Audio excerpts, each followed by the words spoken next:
My name is Dennis Hoover. I'm Vice President for Research and Publications at the Institute for Global Engagement. Thank you for joining us on this Monday morning for a special address by Dr. Stephen Bailey on religious freedom research in Asia.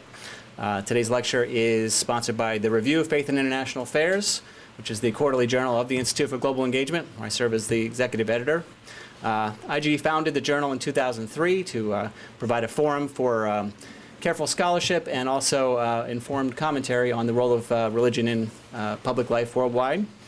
We're coming up on the another anniversary of 9/11, and it's worth remembering that back in at the time of those attacks, religion was not exactly a hot topic. Today, it is sort of a hot topic anyway in international relations, but the effect of 9/11 was mixed in terms of the scholarly attention to religion, because it increased, but also kind of led to a focus on religion as a security threat, a focus on religious extremism, without necessarily the broader consideration of the positive roles that religion can play in public life worldwide. So the journal was founded to take that broader perspective, to have a more holistic approach to scholarship and commentary on religion.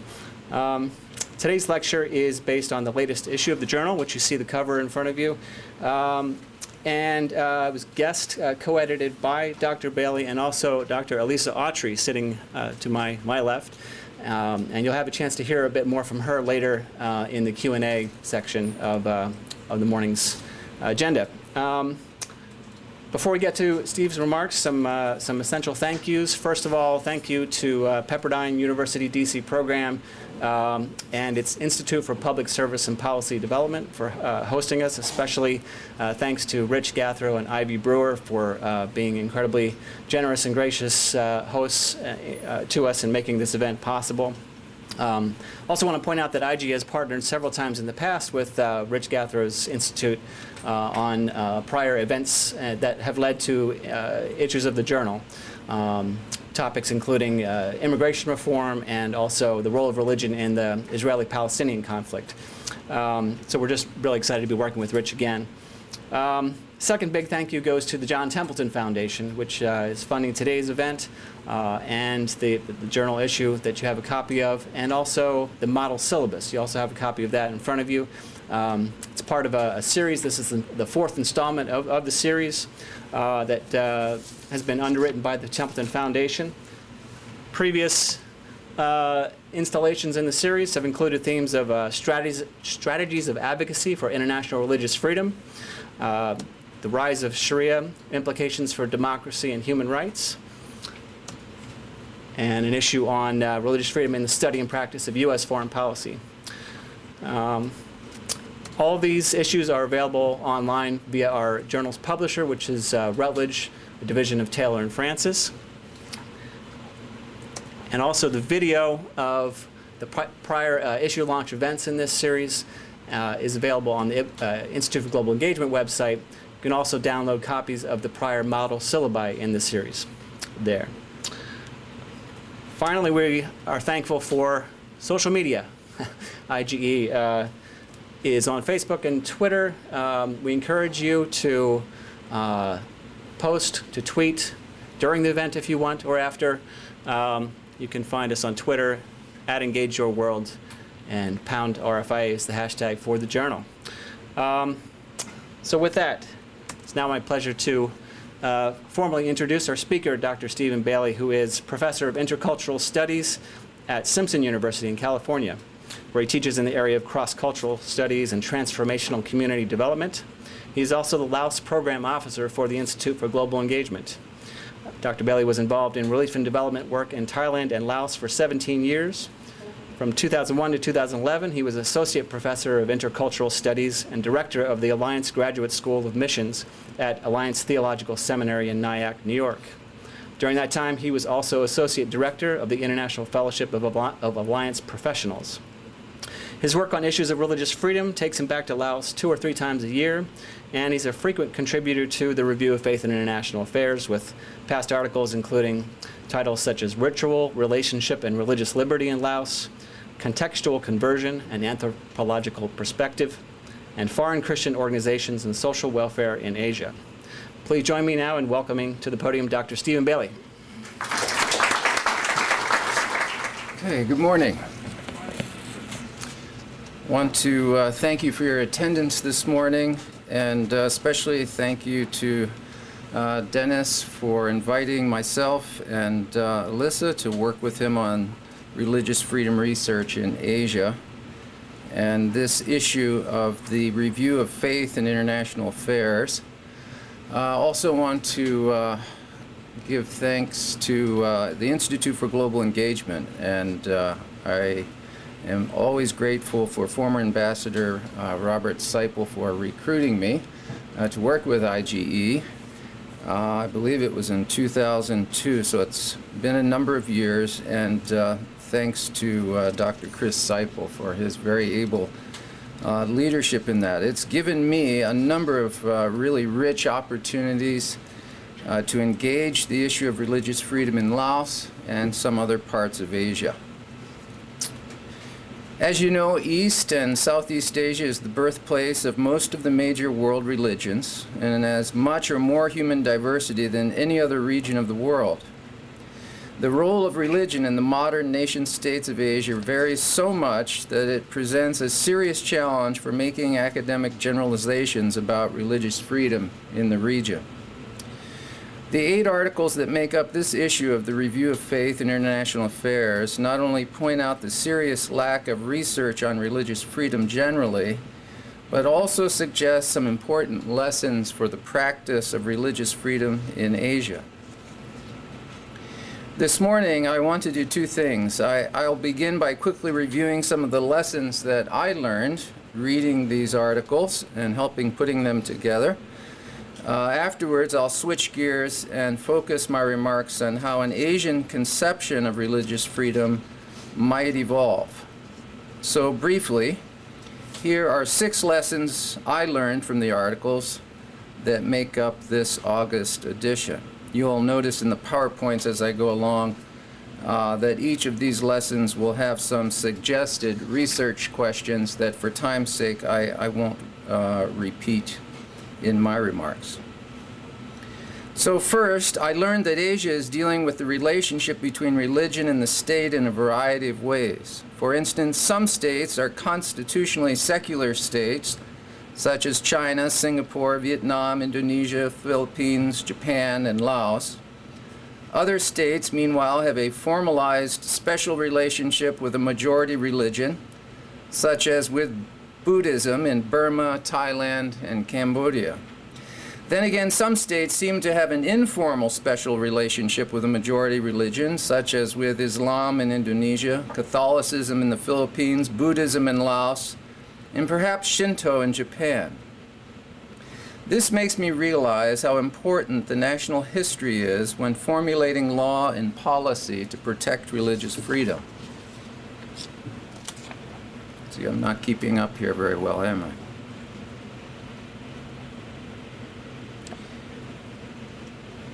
The second lesson is that some Asian states have provided for religious freedom, but only for certain officially recognized religions, as in the cases of Burma, China, Vietnam, and Laos. So in these states, there is freedom of religion as long as you believe in an officially recognized religion. This reminds me that almost all states and almost all religious communities have markers that signal what is a legitimate and an illegitimate religion. Third, interreligious conflict is an important backdrop to the way religious freedom is negotiated and implemented in Indonesia, the Philippines, Burma, and to some degree Singapore. In these contexts, religion, identity, and political influence are significantly shaped by historical migrations, colonialism, and the push and pull of globalization. Here, the religious freedom of the individual appears to be absorbed into the quest of each religious group to protect their community, their way of life, and sometimes to vie for political influence. As Hefner in his article on Indonesia suggests, in these contexts, one must be as concerned for the freedom of the state from religion as for religious freedom from the state. Fourth, the popular attitude of a nation's leadership and population plays a larger role in how laws protecting religious freedom are interpreted and implemented. This means that establishing laws providing for religious freedom is only one step in the process. A great deal more attention needs to be focused on public education and dialogue about religion, religious diversity, and the scope of religious freedom. Fifth, some Asian states, such as Laos and China, provide for freedom of religious belief rather than for religious freedom as such. Yang cites political and cultural elites in China who see this distinction as a way of providing individuals freedom to believe privately whatever they will, but restricting civil society religious institutions in practice. This lesson is closely related to the last one I'll mention, the sixth. That is that many Asian governments subordinate the right to religious freedom to the maintenance of order and harmony in society at large. Examples of this tendency can be quite easily seen in China, Vietnam, Singapore, Indonesia, and Laos. Matthew points out in his article on Singapore that scholars there are examining how, while the Constitution formally guarantees religious freedom in practice, at the same time it deems that no act contrary to any general law relating to public order, public health, or mortality was permitted. Any of the 6 observations that I've just mentioned would be fertile ground for new research, and I certainly hope that this issue of the Review of Faith and International Affairs will generate interest and energy for new empirical research and theoretical writing to help us understand the important role of religious freedom and the role it has to play fostering societies that provide for the well-being of its citizens through culturally rich, socially effective, and just institutions. Clearly, many Asian nations value the duty to preserve social harmony over the individual's right to religious faith and practice. This observation allows me to transition now into some observations about how the interaction between some basic Asian assumptions and the principle of religious freedom must interact for an Asian conception of religious freedom to emerge. Yang notes in his article that religious freedom must be considered in terms of how it is understood by the government conceptually, how religion is regulated by law and policy, and how it is exercised in civil society. I find this 3-level approach very helpful in thinking about the social change dynamics required to bring about religious freedom and all the consequent freedoms that derive from it. The factors of law, policy, and civil society I take to be social factors, while the issue of how government leaders conceive of religious freedom I take to be primarily a cultural factor. Yang reminds us that due to external forces, many Asian states have made religious freedom law before their leadership or their general public understood it or valued it. In other words, the cart of law was put in front of the horse of cultural value in much of Asia. With regard to religious freedom, social forces, many of them external ones, have outpaced cultural value. An Asian conception of religious freedom will need to rest on the building blocks of Asian cultural assumptions. Accepting that there are many different Asian worldviews, I want to suggest that there are at least 2 crucial cultural assumptions that are part of most, if not all, Asian worldviews. Notice I call them assumptions rather than values. In Asia, values can be assumed to be true because of the strength of one's allegiance and participation in the social group. The power of the social group often establishes for cultural values what Clifford Geertz called an aura of factuality. But this is true generally in all collectivist societies, not just Asian ones. The first important cultural assumption that must be dealt with is that of the well-being of the group, the family, the community, and the nation. This takes priority over the well-being of the individual. In crisis, of course, all societies will reflect this priority, but in Asia, it is the daily mode of operation. This does not mean that people don't look out for themselves or act selfishly. What it does mean is that the individual must consider how their actions will impact the welfare of the group before anything else, and that individuals are regularly and quickly sanctioned in some way when they do not. Obviously, there will be objections to stressing this cultural assumption too much in light of the many changes brought on by globalization. I hear that warning, and I can see how globalization is reconfiguring this cultural assumption, even as I remain unconvinced that its role has diminished. A second important cultural assumption in Asia is that leaders must be honored, respected, and obeyed because they have wisdom, power, and the responsibility of nurturing the group's welfare. Don't misunderstand. It is not that Asians don't realize their leaders sometimes make mistakes or act inappropriately, but in Asian societies, people are more likely to quietly tolerate incompetence and selfishness in their leaders because they value the role and status of their leader. Furthermore, it is often only the leader who stands between social harmony and social discord. These two cultural assumptions, the priority of the group over the individual and the obligation to honor and respect rulers at any level, are basic to any study of Asian societies. Perhaps this sounds like Asian Studies 101. Yet these basic cultural assumptions are not always taken into account when studying or negotiating human rights in Asian societies.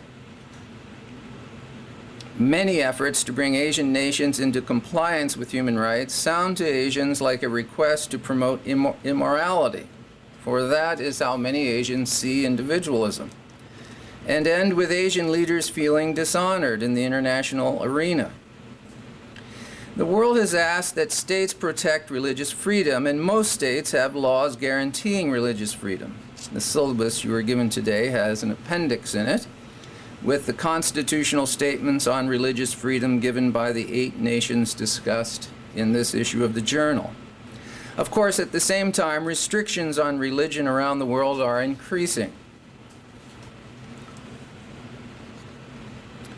In trying to understand this dichotomy, Anthony Gill has argued that religious freedom is historically the result of the experience of religious pluralism and the result of political calculations based on the self-interest of legislators and other decision makers within society. So law or no law, if you don't have a lot of experience with religious diversity and a good reason to tolerate different religions, you will not. James Richardson has refined this argument to show us that the experience of religious plurality is not by itself enough to produce religious freedom. Asia, after all, has a great deal of religious diversity. Other important factors in the equation, he says, are the degree to which the judicial system is able to function autonomously from the state, and also the status of the individuals making use of the courts to argue for religious freedom. These are both helpful sociological observations that help explain why religious freedom is inscribed in almost all of the world's constitutions, even while religious persecution increases. There are obviously a number of social variables in the emergence of religious freedom, but let me make a case for the importance of addressing cultural assumptions. The cultural element in human rights that I want to draw your attention to has been debated for a long time. Jack Donnelly has a good summary of the debate going back to the 1970s in his book Universal Human Rights in Theory and Practice. In this debate, some argue that human rights are relative to culture, and therefore the Western cultural values reflected in the UN's list of human rights should not be imposed upon non-Western states. Here I side with Donnelly, who acknowledges the tension between the universal claims of human rights and the relative nature of each nation's cultural values. But he also suggests that we agree on the relative universality of human rights. In other words, and I'm quoting him here, the international human rights norms are sufficiently broad enough to accommodate most Asian desires for more communitarian practices. But a number of Asian writers have made the counter-argument that human rights that are not subject to the community people live in is nonsense. Donnelly responds to these Asian critiques by claiming that once society is the source of human rights, there are no human rights at all. Here we see the problem in full view. Rather than the rights of autonomous individuals, Asians would like to speak of the duties of the individual in the community. Many Asians find the Western conception of the autonomous individual who is separate and free of the community to be unfathomable, if not downright immoral. Asians tend to assume that human identity is constructed in and dependent upon the community. These are obviously starkly different cultural assumptions for beginning a discussion on religious freedom. Given this state of affairs, it is not surprising that several Asian nations qualify their constitutional guarantees for religious freedom, or the right to believe in religion, by placing them within the scope of the state's expectations for law and order. And here, law and order might better be read or understood as duties to the nation. Here are a few examples. In Burma, the Constitution reads, "Every citizen is equally entitled to freedom of conscience and the right to freely profess and practice religion, subject to public order, morality, or health, and to the other provisions of this Constitution." The Lao Constitution states the state respects and protects all lawful activities of Buddhists and of followers of other religions, and mobilizes and encourages Buddhist monks and novices, as well as priests of other religions, to participate in activities that are beneficial to the country and people. All acts creating division between religions and classes of people are prohibited. China's constitution reads that citizens will enjoy freedom of religious belief. No state, organ, public organization, or individual may compel citizens to believe in or not to believe in any religion, nor may they discriminate against citizens who believe in or do not believe in any religion. The state protects normal religious activities. No one may make use of religion to engage in activities that disrupt public order, impair the health of citizens, or interfere with the educational system of the state. After more than 25 years of working in Laos in one capacity or another, the most repeated concern I have heard from Lao government officials when talking about anything is the need for a social harmony. The Lao people, I am constantly told, are Jai Nung Jai Diokan, of one heart. Doing things together and conformity to community life are an important part of being a citizen in Laos. I have sometimes heard a Lao person insult another by referring to them as Kodenseli, a free person. And each time I hear that, I think of the New Hampshire license plate that proudly reads, "Live free or die." Sometimes when I'm spending the night in a Lao village and have grown weary of all the high group socializing, and there seems to be no more business to discuss, I'll find a quiet corner in the hut, turn on a flashlight, and read by myself. But inevitably, the elders send a young person over, tap me on the shoulder, and this person will ask, "The elders want to know why you're angry." Knowing there's no escape, I close my book and rejoin the group, much to the satisfaction of every Lao. Just as important as being part of the group in Lao culture is to recognize and respectfully acknowledge who is above and below you in the social hierarchy. In fact, another way to insult someone in Laos is to say that a person has no idea who is older and who is younger. In other words, you're a person with no social etiquette. Just last December, a well-known Lao community development professional by the name of Dr. Sombat suddenly disappeared. Many believe the government took him away, although they have repeatedly denied this. Dr. Sombat spoke out critically about the government's handling of village land rights at an international conference in Vientiane. The curious thing is that many people in Laos have been discussing land rights and issues publicly. Even some of the local newspapers have interviewed people on the streets for opinions on the issue. So why was Dr. Sombat taken away? My experience in Laos tells me it has nothing to do with what he believed about village land rights and their abuse. A lot of people in the government feel the same way. The problem was Dr. Sombat spoke of it in a way and in a place that caused his nation and its leaders dishonor. It is difficult for me to describe for you how serious an insult this is. A person from an individualistic culture must experience it in order to begin to understand it. I can't think of two cultural assumptions more antithetical to my American heart than conformity to the group and social hierarchy. You might as well talk to me about tyranny and subservience. But I must confess that Lao society is, in my observation, at least as healthy and functional as my own.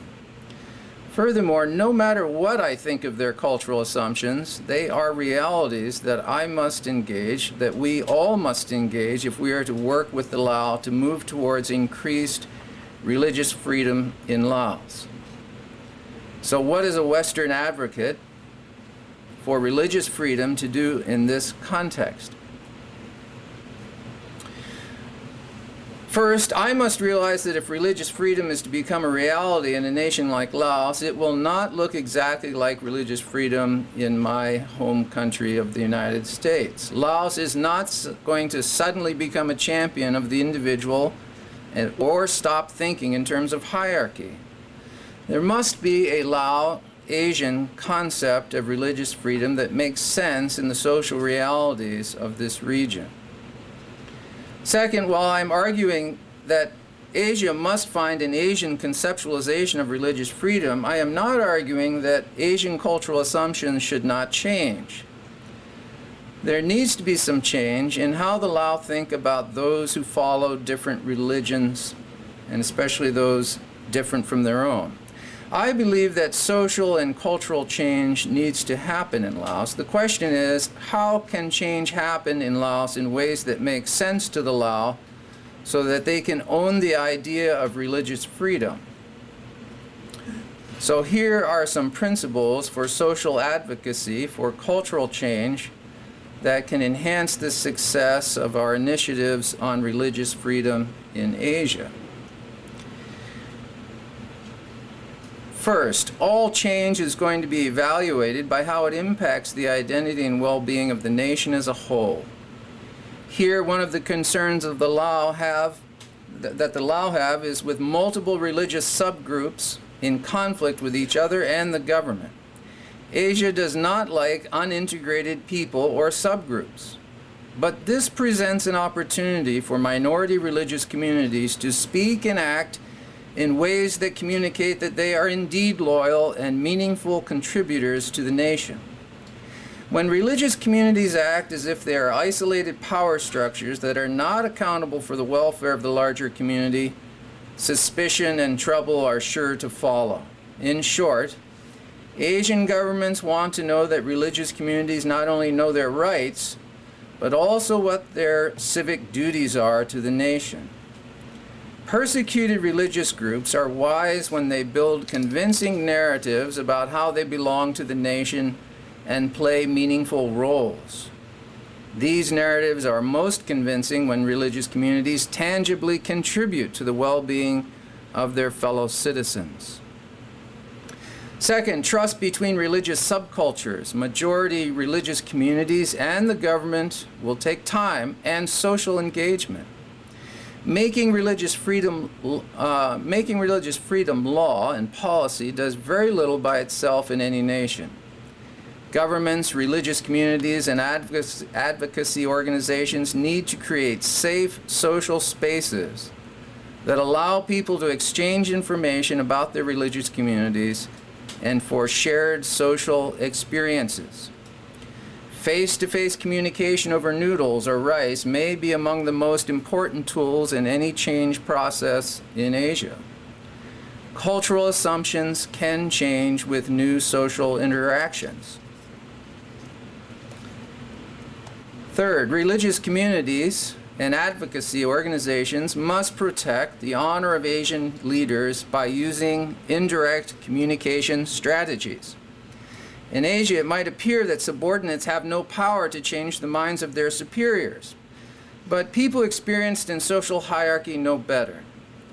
When I speak to people in Laos who outrank me socially, either through age, position, education, or wealth, I am always careful to, 1, acknowledge their position relative to mine, 2, show deference. Westerners violate this, by the way, most often by pushing for decisions and trying to hold Asian counterparts to deadlines. Side note there. 3, share my resources with them, give appropriate gifts, and expect that aid will not benefit people equally. And 4, communicate new and difficult things as discreetly and as indirectly as possible. Because of time, I can't go into all the indirect communication strategies that I have observed in Asia, but let me give you a picture of how communicating up the hierarchy for change can work. In Laos, when a guest comes to your home, you bring them water and some fruit or a snack to eat. One does not ask a guest, "Are you thirsty? Are you hungry? Would you like something to eat?" Because the issue is not whether the person is hungry or thirsty. It's about hospitality. When I place food and water before a guest of higher status, they are under no obligation to eat or drink. They are only obligated to accept my hospitality. But as a matter of fact, many guests are thirsty and like the looks of the fruit I place in front of them. If I go further and explain politely the benefits of the fruit for good health, this enhances the chances that the superior will taste and see that it is indeed good. My hospitality has now extended to concern for the well-being of my superior counterpart. Such is the means by which the practices of religious freedom are placed before my counterparts in the Lao government. The wonderful thing about this approach is that when the Lao choose to taste what I have offered, they have done so without compulsion and in full control of how and when the item might be implemented. Of course, this is a process that happens in stages over time. Fourth and finally, a word about who needs to change their mind in Asia for real religious freedom to take hold. Yang suggests in his article on China that the idea of religious freedom has to be accepted by the citizens, especially by the cultural and political elites, before the law can be put in place and implemented in practice. Some might think that this means we only have to convince leaders that religious freedom is important. Leaders of collectivist societies are important, of course, but that does not mean that these leaders do anything they want. In hierarchies, leaders must constantly contend with competing subgroups upon whom their position depends. Decisions of leaders must work not only for the leader, but at least to some degree for the majority of the competing groups within the hierarchy. Social anthropologist Mary Douglas used to argue that hierarchies have to distribute resources and power throughout the system. And while those at the top must get the most, those at lower levels must receive enough to keep them in the game. If this does not happen, some competing subgroups may decide to break from the hierarchy, resulting in social order and sometimes even war. What the general public thinks matters to hierarchies. We need to slowly bring the public into the discussion. When I go to Laos representing IGE, it is important that I realize that my counterpart and I are part of a social hierarchy. I'm treated well there not because people think Steve Bailey is really important, but because who I represent is important to them. My job is to figure out where IGE ranks in the social system and how to steward our status up and down the hierarchy to further religious freedom. Furthermore, I must remember that as I seek to advance IGE's agenda for religious freedom, I must also advance my counterpart's agenda. In Asia, it is often true that the best way to compete is to make sure everyone wins. Obviously, this is not an American contest. One way that I have spent some of IGE's social capital is to slowly and deferentially expand the dialogue from government leaders to the general public. In doing this, we have created spaces for people lower in the hierarchy to speak and be heard. People like villagers who have been arrested or whose children have been denied the right to attend school because of their religious faith. IGE is creating space and funding for government leaders to meet with local minority religious leaders. The government wins because they take this opportunity to remind people of their social duties to the nation. Speeches are made about Lao law and policy. I'm pleased and honored to be able to assist the Lao government in accomplishing these responsibilities. In exchange, the government includes, to advance my agenda, representatives from all the minority religious communities and gives them a chance to speak. There is time for raising questions and discussions of the law and policy related to religious freedom. Then everyone has lunch and Lao beer together. This is a give and take process. Most importantly, it is a win for religious minorities and religious freedom in Laos, even a small one. In a country like Laos, being invited to speak at a government event is a sign of respect and recognition of your role in the nation. When religious leaders of minority religious groups stand up to speak, religious freedom in Laos stands up with them. These minority religious leaders are smart and they know how to show respect and to indirectly and carefully suggest a different way to live together well in religious diversity. It is not realistic to think that government leaders will dramatically change their concept of religious freedom after meeting and listening to these religious leaders. But neither is it realistic to think that their minds are not being changed at all.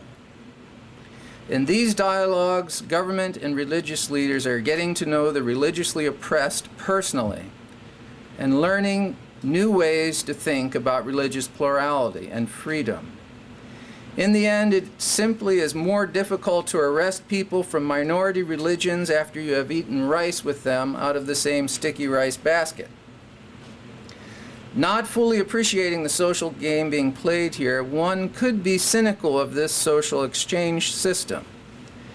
It would be fair to ask whether the effort is worth it, since it seems that our government counterparts are more interested in advancing their careers than in advancing religious freedom. Admittedly, this is often the case. But there is a subtle and subversive aspect to showing deference and helping superiors win. In this process, these leaders become part of listening to the voices of the oppressed and the ideas of the international community with regard to religious freedom. And I'm convinced that their minds are being changed, albeit in their own time and on their own terms. Social change is rarely direct, quick, or dramatic in Asia. Rather, change in Asian societies happens more like a slow drip of water that wears away edges until it makes smooth its circuitous path to new social realities. Thank you.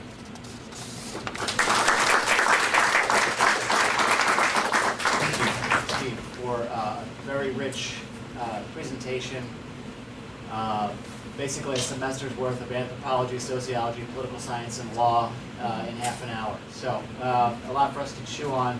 I think it underscores the challenge to researchers, whether there's a researcher within an academic setting or in the policy sector, trying to understand religious freedom better in Asia. It's to say that part of the challenge is the fact that some of the governments in Asia actively restrict researchers is certainly true, but it's just the tip of the iceberg. It's a big, complicated cultural question of defining, conceptualizing religious freedom, and understanding what the cultural mechanisms for change are in that kind of context. So a big challenge, but also a presentation that underscores the urgency of increasing our research and knowledge about this topic. So now we'll switch into a time of Q&A, and joining Steve in responding will be Dr. Elisa Audrey, who is a global fellow at IGE, works on our publications and on our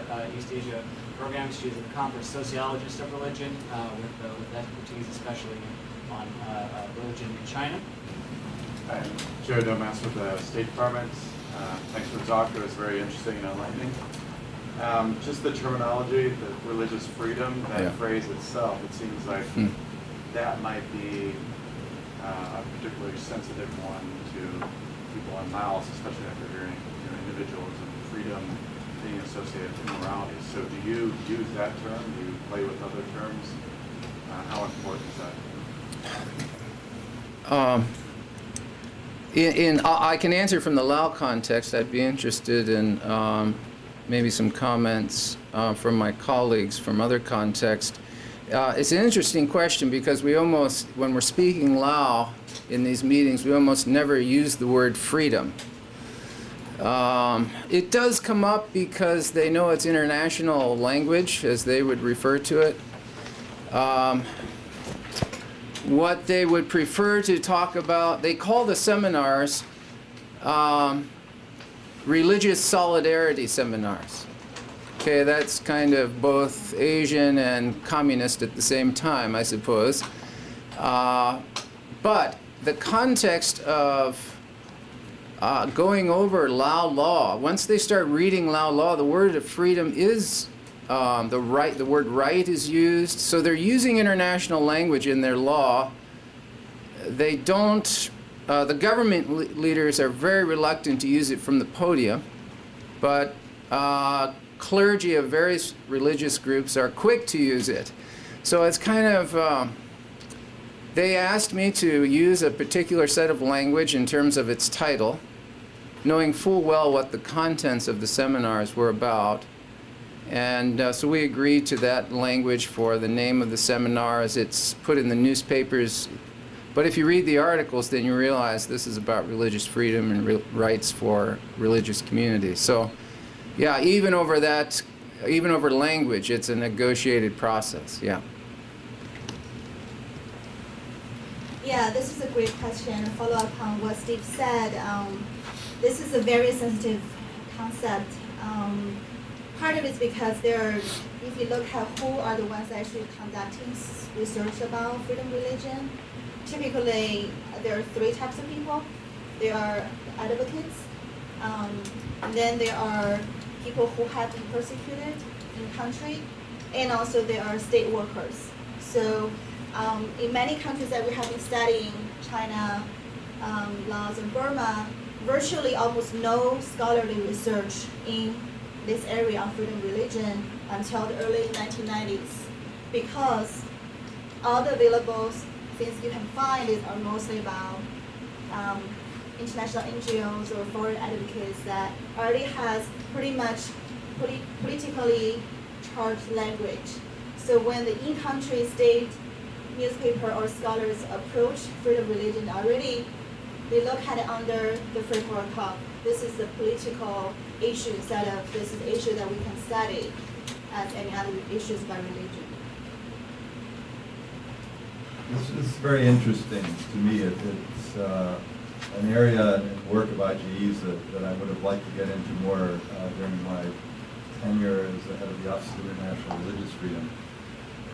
One of the things that's bothering me about part of your region that sort of spreads into South Asia now is a kind of ideological Islamophobic narrative that's having very dangerous results.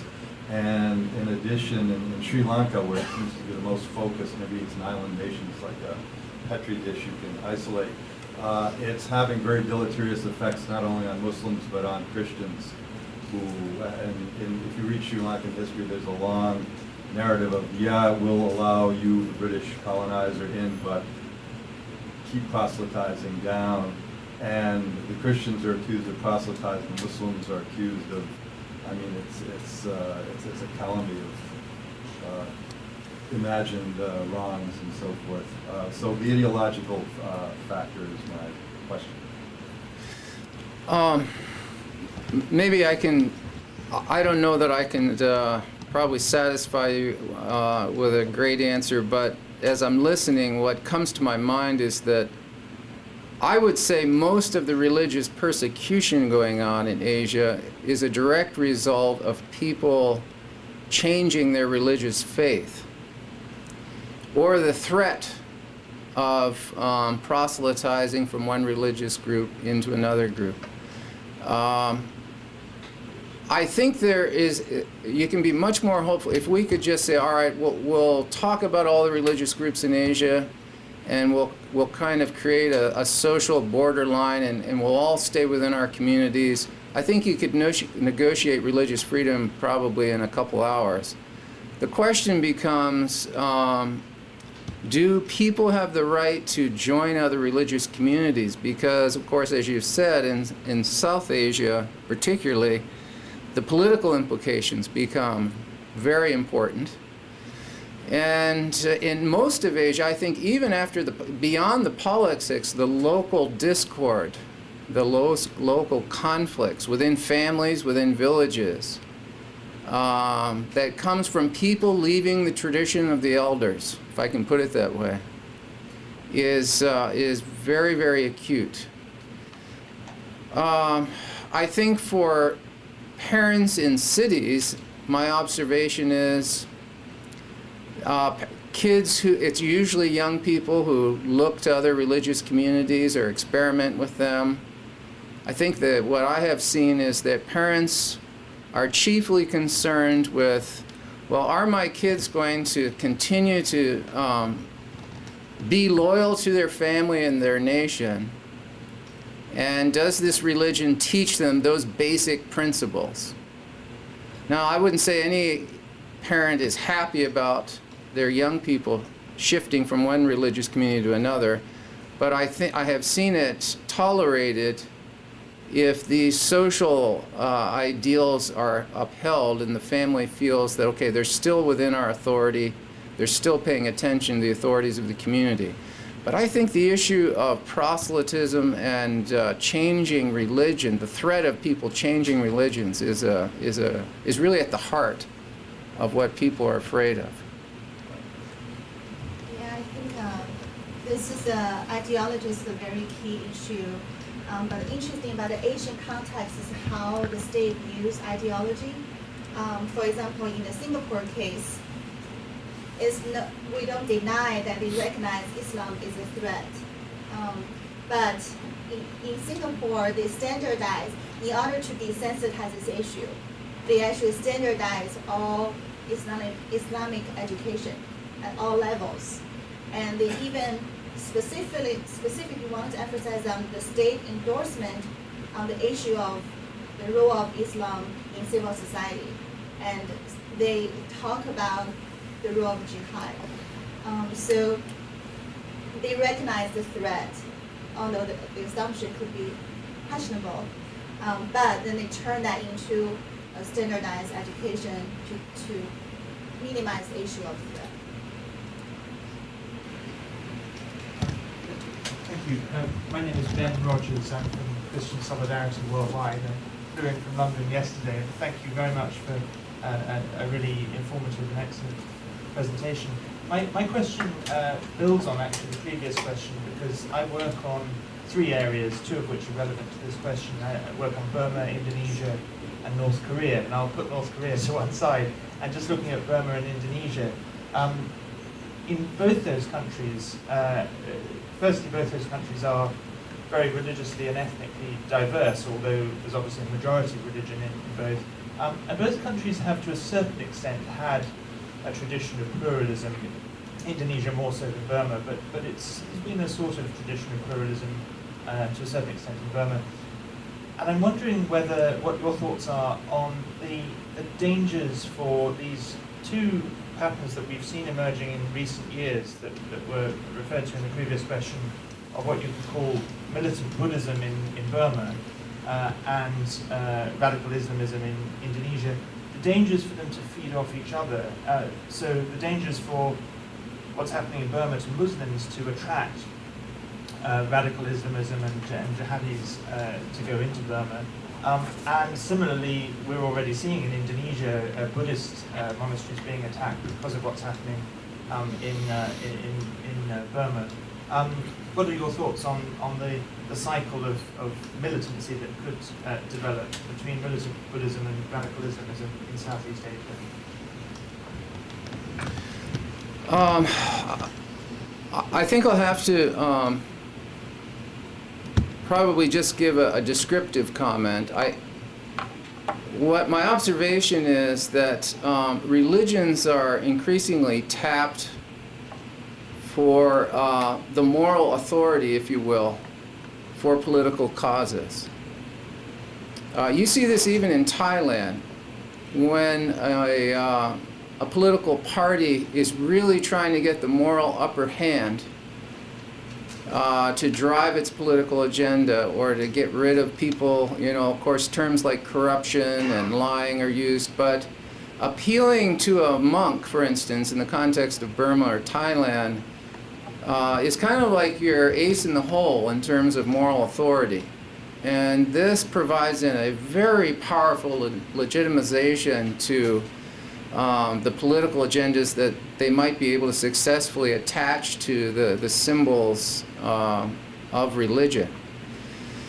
Of course, in Theravada Buddhist countries, you have a particularly vulnerable situation because almost every single male becomes a Buddhist monk at some point, and not for that long a period of time.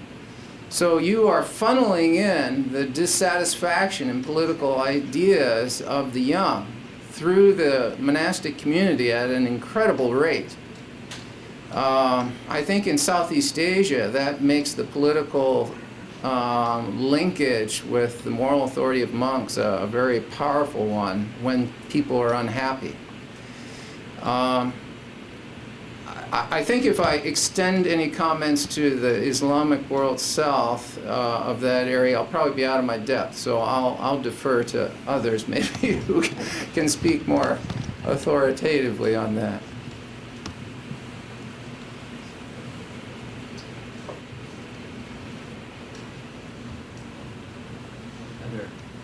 Is this working?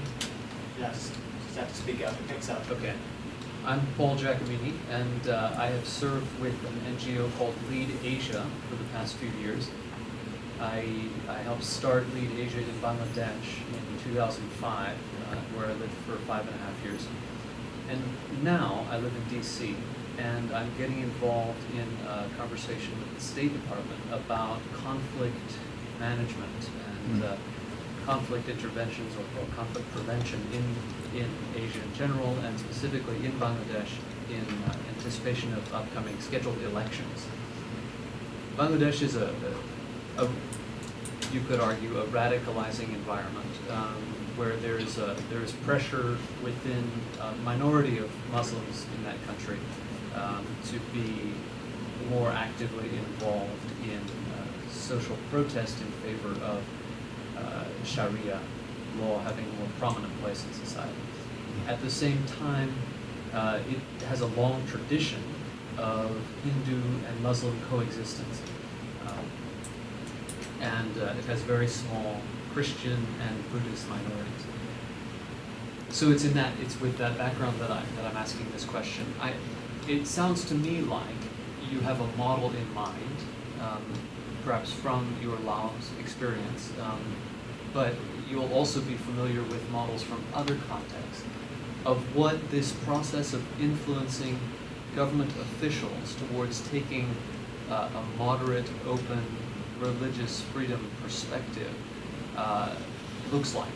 What are models of influence on government itself?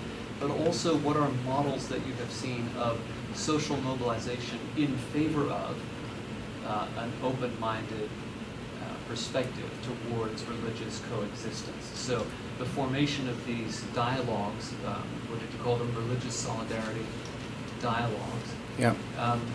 To what extent did those represent the creation of a social movement and the opening up of social space for a new conception of the state, or the reawakening in the Bangladeshi context? This would be the reawakening of the historical conception of the broader polity, including both Hindu and Muslim communities. So I'm interested in your different models of social mobilization and policy advocacy in this context. And if there's anything written about these different models, I would be very interested in that, because that would be helpful to me in the work I anticipate getting more involved.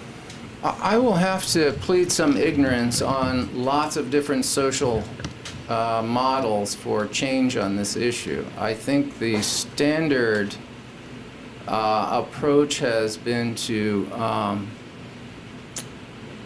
encourage Asian nations to come up to speed with the international way of thinking through lots of international treaties, conferences, interreligious dialogue conferences. My observation is Asian governments are keenly aware of what the international community's thoughts are on human rights and religious freedom. I'm not sure they make great sense for their context in their minds, but they realize that for international legitimacy and to be part of ASEAN or all kinds of international organizations, they need to at least formally accept these kinds of principles. Implementing them in ways that the international community would like to see them implemented is, of course, a long, arduous process and one that's kind of negotiated day by day. My thought is, let me just make a comment about diversity in Asia or anywhere in the world. I think it's as true in New York City, where I used to teach, as it is in Asia. The observation that you have religious or ethnic diversity does not equal a lot of experience engaging people different from myself. You can live right next door to people for decades and know nothing about them. And I've seen this in New York City just as clearly as I've seen it in Southeast Asia. My Lao counterparts in the government know almost nothing about dozens of minority ethnic groups, let alone religious groups, in their own country. The Director of Religious Affairs in the Ministry of Home Affairs in Laos, when I met with him last December, we're discussing ways we could partner with them, and he interrupted me and he said, "Steve, what I really need is a conference in just the ministry to bring all the government officials in and bring all these religious leaders in to explain what it is they believe." And then he whispered across the table, "We don't even know what these people do or what they're thinking about." Which is interesting because they're throwing them in jail for thinking those things. So to me, whatever model you're going to use, I think the heart, and one of the things I'm pushing for here, is somehow we've got to create a safe place for social interaction to happen. Interreligiously, and between religious communities and government officials. And I think that more than just how are we going to live together needs to be on the agenda. Especially, we need some shared social experiences before we can talk about the tense issues of who I am religiously, how I fit, what's my role in the nation, and can I change my religion and still keep my business and my kids in school and all of the rest. Yeah, I'll stop there. See, that's more to add. It's a great question and tough question. If I understand you correctly, you were saying if there are any models of influence for a country, I would go back to the idea of diversity within a country. It's when we, from the West, look into Asian societies, we often have sometimes pretty black and white views about what China should be like, what South Korea is like. All leaders think the same. Our regions in China are the same. Reality is there are huge diversity within a country. Just bearing that in mind would be very helpful when we deal with issues about freedom of religion. I would say 3 points. One is very interesting that in countries like China and also Vietnam, we see there are some specific groups that can play very interesting, powerful influence. For example, rising entrepreneurs, millionaires or billionaires, because those countries are desperate for their economic advancement. And those entrepreneurs, or we call them the religious bosses, have a superb power of influence. So you also see the rising networks of entrepreneurs. There are Christians, Confucians, Buddhists, and often they, especially when a country that's not based on rule of law, an influence placed by a leader of influence, like a huge billionaire, often provide you a shortcut. And second is regional experiments. Taking China as example again, that you do see often people would practice their experiments religiously or similar to economically in a certain region. In many coastal areas in China, Fujian, Jiangsu, those other areas, that religion looks very different from what you see in Beijing. They're open churches, they're huge, one of the world's largest Buddhist temples. They're all endorsed by the local governments because those temples are huge tourist income. So, and to them, religion become a positive thing and become a positive energy for local economy. So the government learn how to deal with religion from a local level. Once it's successful, they will pull that on to the national level. And the third point is the role of intellectuals, and also Steve talked about the elites. It's influence how the state define what is normal. In the paragraph that Steve mentioned, in China's constitution, it talks about, yes, we have freedom of religion, sexual, as long as it is a normal religion. So what is normal? So for example, right now, Mormonism is not normal. All these other religions are not normal, small religions. Seventh-day Adventist is not normal. So a lot of denominations you will see in America, or Hinduism is not normal. So there are only 5 sanctioned religions. So how do you negotiate who can be counted as normal, thus will receive all the legal benefits? Is a way that you see a lot of newer groups trying to place their influence on.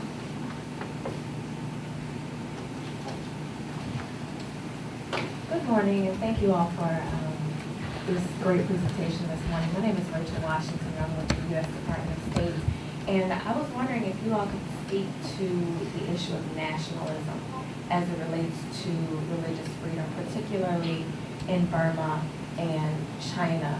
I know in Burma, to be Burmese is to be Buddhism.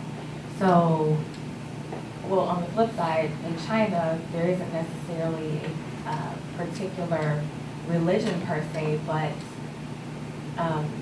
in order to be Chinese, it's just, it's seen sometimes as a threat. So how exactly to go about encouraging governments to realize that religious freedom and religious pluralism and religious diversity is not necessarily a threat to their country and their society, but rather a means to promote social stability, etc. I couldn't hear completely, but you're asking the idea of nationalism. Is that correct? Okay. I would say, again, this is a very interesting question. I would say there are 2 directions. One is nationalism in the context of international relations, and then nationalism in the context of domestic relations. China used to, before the end of 1980s, you always hear people would say, one more Christian, one less Chinese. Something like that, because converting to a quote-unquote foreign religion means a threat to your national identity. But because after 3 decades of national implementation of this 3 self-patriotic movement, wiping out all foreign connections, missionary connections. So, for example, Christianity become a Chinese religion in a sense. So that issue is not as salient as 1950s anymore. When people think of converting to Catholicism, Protestantism, they wouldn't naturally think of one more Christian, one less Chinese. However, this issue is still very important domestically because sometimes the state will use the issue of nationalism to control other non-Mandarin Chinese ethnic groups. So now the target is toward domestic, meaning are you loyal to nation? If you are, your ethnic practice, your ethnic religion should put aside or should be under your loyalty toward contributing to the country. So yes, it's still a very important concept, but I would say the trend is more toward domestic than toward international relations. And when you hear the term nationalism in the Chinese context, often people think of China-Japan relations. It's not a religion, but it's still having this anti-Japanese sentiment about nationalism. So just a follow-up to that, so how to encourage, again, the government to understand and to see that, you know, the Uyghur Muslims and the Tibetan monks, they're not, although it's a domestic issue, it's not a threat to nationalism in the sense of, you know, love of country for China. The idea of, you know, to be Burmese is to be Lao. You'll hear similar comments in Thailand, Cambodia, Laos, at least those countries, if not others. When we hear that, we should realize that this is not, Burmese people, I don't believe, are saying this because they feel like Buddhist doctrine, for instance, is the absolute truth and this is what everybody in Burma needs to be. I don't think it's that kind of a statement. I don't think, this is maybe a bit of a overstep, but I really don't think most Asian governments persecute religious minority groups because of what they're teaching. I don't think the content of religion has almost anything to do with the lack of religious freedom. There may be some cases where they're concerned about some of the teaching, but primarily when somebody comes into a place like Burma or Laos and says, hey, I'm Baha'i and I have this Baha'i community, I think that what they're hearing is, oh, you've set up a separate structure of authority right under my roof. And that just can't be. So if that's the case, then it's really important for Baha'i or minority Christian or Muslim groups in these countries to be able to demonstrate that they are just as Burmese, just as Lao, just as that. Well, how do they do that? Well, it goes back to, I think, these two basic things. Can they demonstrate their loyalty and belonging and participation in the welfare of the country? And in the process of doing that, can they do that in a way that acknowledges the structure of authority that's in place and that there is that they are in that they recognize that they are under the authority of a larger system. Now, there's tension in that, obviously. I'm thinking specifically of a communist policeman who came into my office once in the 1990s. And he often would come over. His job was to watch the NGO I was working with, knowing that we were a Christian-funded organization. And he was very cordial, but he closed the door and he said, Steve, here's the problem. Christians have an authority that they are likely to answer to instead of the party. Well, I am a practicing Protestant Christian, so I couldn't say, well, that's not true. Well, I just said, yeah, well, that's true. So there are times when Christians feel like their responsibility to their understanding of God and the ethic of Christian teaching would trump local law and authority. There are times when, but most of the time that's not the case.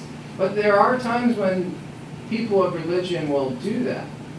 Well, I'm usually pretty honest with government counterparts about that, but try to remind them that these people, and I think this is true of most religious communities, they feel that there's a religious trump card on some ethical issues and authorities, but for the most part they want to participate and be good citizens of their country. Well, there's some discomfort in that, but now I think you get into just practicalities with government. These people want to be part of your country, they want to be good citizens. Is it really worth not helping accommodate the process of integrating them and dealing with all the international flack you're getting for throwing 10 people in jail from a community that's 1,000 or 10,000 in a country of 1 billion? I mean, what's the payoff here? And from a government point of view, that in the end, sometimes that's what they're thinking about. Well, you can work with that. That's progress of a sort. But this narrative of being Lao or Burmese and Baha'i has to continue until it becomes part of the acceptable way of talking about being Burmese. I don't think that will happen real quick, but I think it's something that has to happen. Thanks. Unfortunately, we are out of time, but join me in thanking again Steve and Elisa.